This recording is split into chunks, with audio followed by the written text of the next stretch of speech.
When in the course of human events it becomes necessary for one people to dissolve the political bands that sailors and airmen of the Allied Expeditionary Force. Well, I think it's time we ask ourselves if we still know the freedoms that were intended for us by the founding fathers. Not one small step for man. Those three hallowed words reverently dictate what you ought to be, what you can be, what you will be. we pledge to each other our lives, our fortunes, and our sacred honor.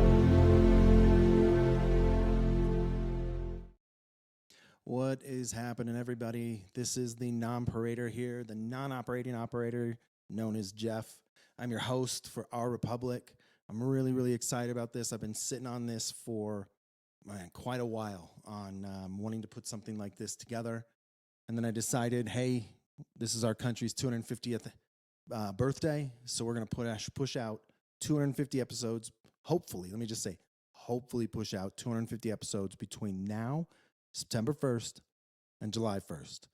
So a lot of work, got a lot of really, really cool things, but I just really want to get into it on why we're doing this podcast. And why should you care? Let me throw this out there. Clarence Thomas, right? U.S. Supreme Court Justice is quoted as saying, as I've traveled around this country, and I've been astonished at just how many of our fellow citizens feel strongly about their constitutional rights, but they have no idea what they are, or for that matter, what the Constitution even says. If one feels strongly about his or her rights, it does make sense to generally know what the Constitution says about them. Or at least, it's at least as easy to understand as a cell phone contract, but vastly more important. Now, I actually find that really hilarious because Clarence Thomas isn't wrong, right? I've read a cell phone contract. You don't need a PhD in hieroglyphics to figure out that you actually get free texting after 9 p.m. Those of you that are older, you'll know what that means. Meanwhile, the Constitution is only like 5 pages long, and still half the country treats it like it's IKEA instructions written in Klingon. And that's the problem. People are walking around throwing out my rights this, my rights that, and most of it is opinion, not facts. They've got no clue what their rights really, really are or how they are written and protected in our founding documents. And that's why we're here. That's this show's whole mission. The whole mission of this show, I just nicked my microphone, is to actually inform you of your rights based on what the founding fathers intended.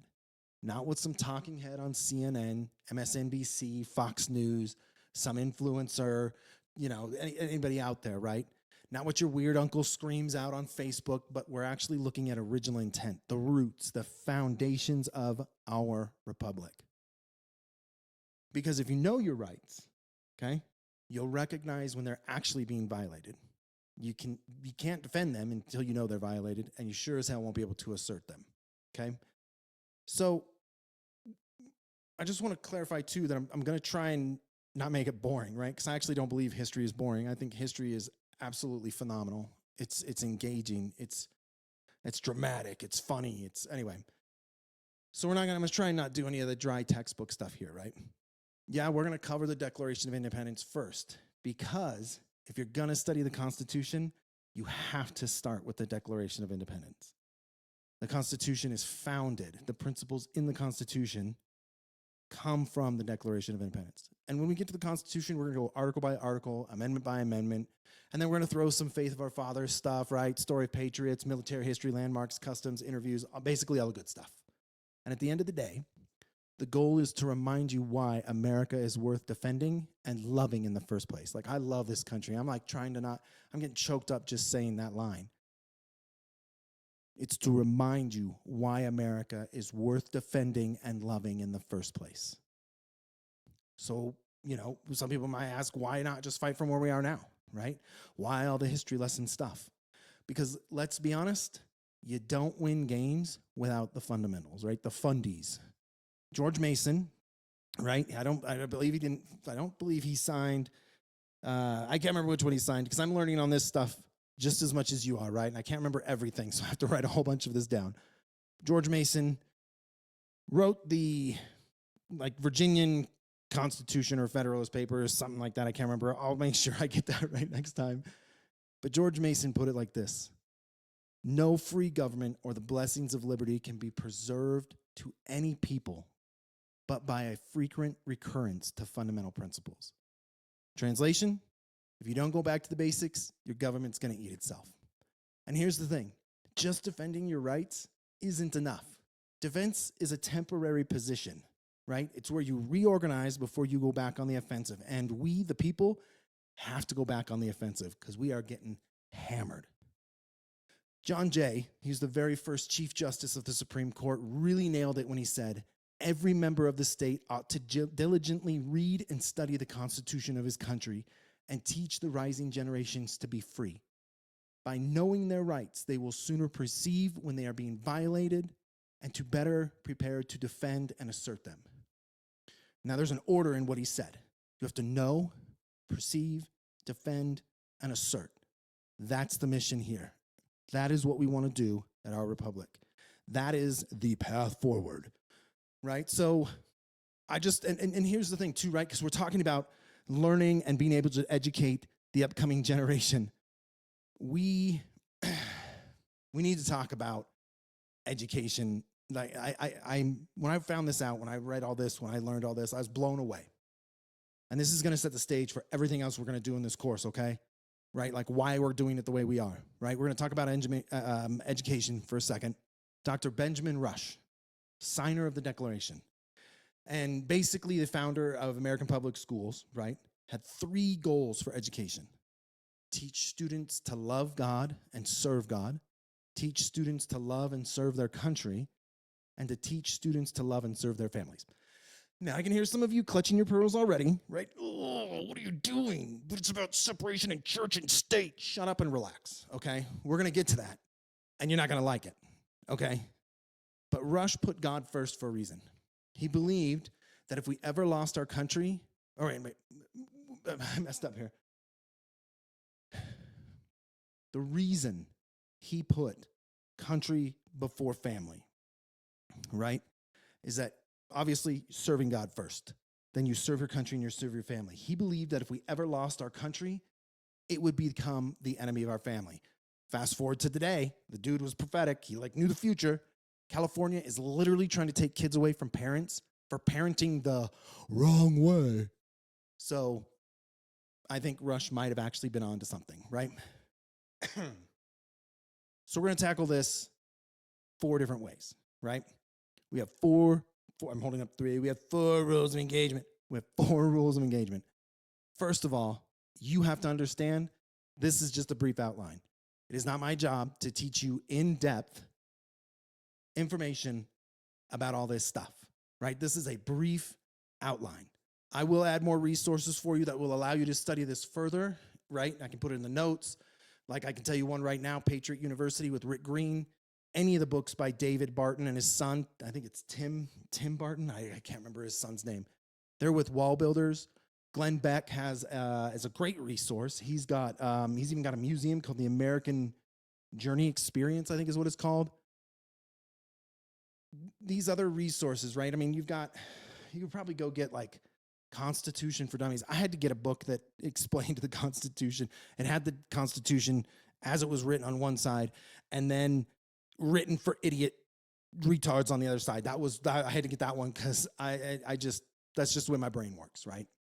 Still really, really engaging, still really good. Little bit of a leftist spin, so you just kind of don't throw the baby out with the bathwater, right? You just got to have a little bit of discernment, okay? So just pay attention. I'll give you resources as they come up. I got a fly in here flying around. It's ridiculous. I'm going to try and focus on original intent. I'm human. I'm going to make mistakes, right? But I'm going to focus on original intent, not some 1960 liberal judges or some current Republican or Democrat representative uneducated interpretation. We're just not going to, right? Because let's be honest, most of them probably have never read any of the founding documents, right? And this is the thing, right? When it comes to original intent, Thomas Jefferson said this: on every question of construction, carry ourselves back to the time when the Constitution was adopted. Recollect the spirit. Man, I had to write all this stuff down. Remember, there's a lot to remember, so I'm having to read it, right? I'll start over. On every question of construction, carry ourselves back to the time when the Constitution was adopted. Recollect the spirit manifest in the debates. And instead of trying what meaning may be squeezed out of the text or invented against it, conform to the probable one on which it was passed.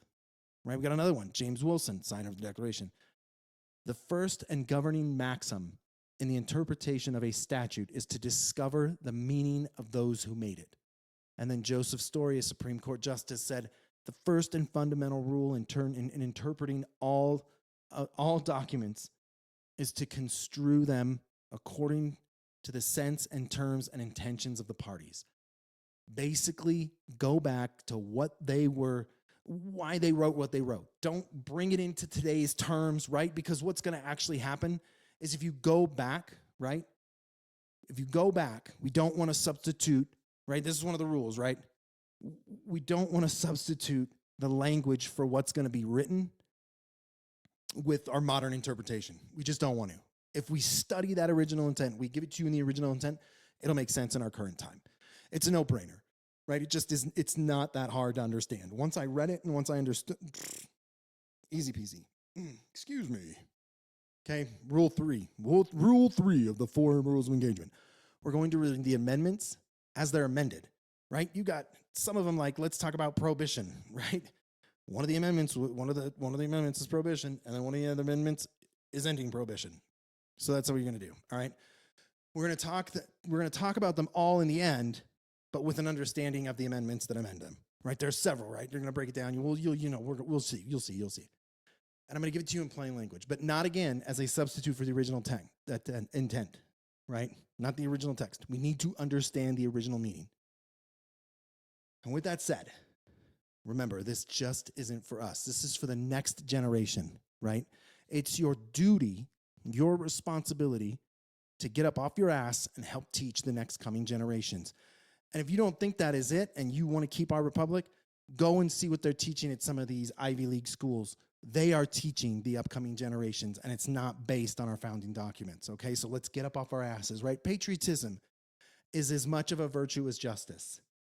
And it is necessary for the support of societies as a natural affection is for the support of families. The love of country is both a moral and religious duty, not only of the present, but of future generations. Basically, Benjamin Rush was saying patriotism is the only tism we're allowing in this moment. Most of the men who signed that declaration believed they were signing their own death warrant, okay? And we're going to get into that in depth quite a bit in these first couple episodes, okay? They put everything on the line. Family, fortune, and life itself, okay? It's a lot of talking. I'm out of breath. I'm overweight too, so give me a break. Lincoln said it best, okay? Abraham Lincoln said it best. We should take increased devotion to the cause for which they gave their last full measure of devotion, right? People have died for this country, for the freedoms, for the liberties that we have, and we're allowing people to piss it away. Reagan said this. He warned us, history will record with the greatest astonishment that those who had the most to lose did the least to prevent it happening. And while I think it's time we ask ourselves if we still know the freedoms that were intended to us by our founding fathers, I'm going to say no. Most Americans don't. And that is the point of our republic.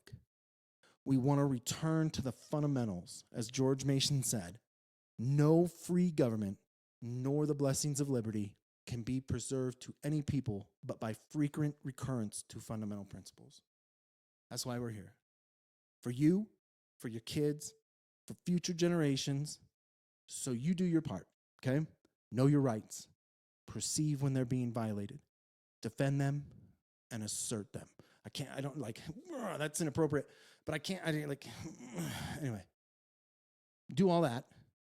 Know, perceive, defend, assert, so you can go out and teach them next time. All right? We'll see you in the future.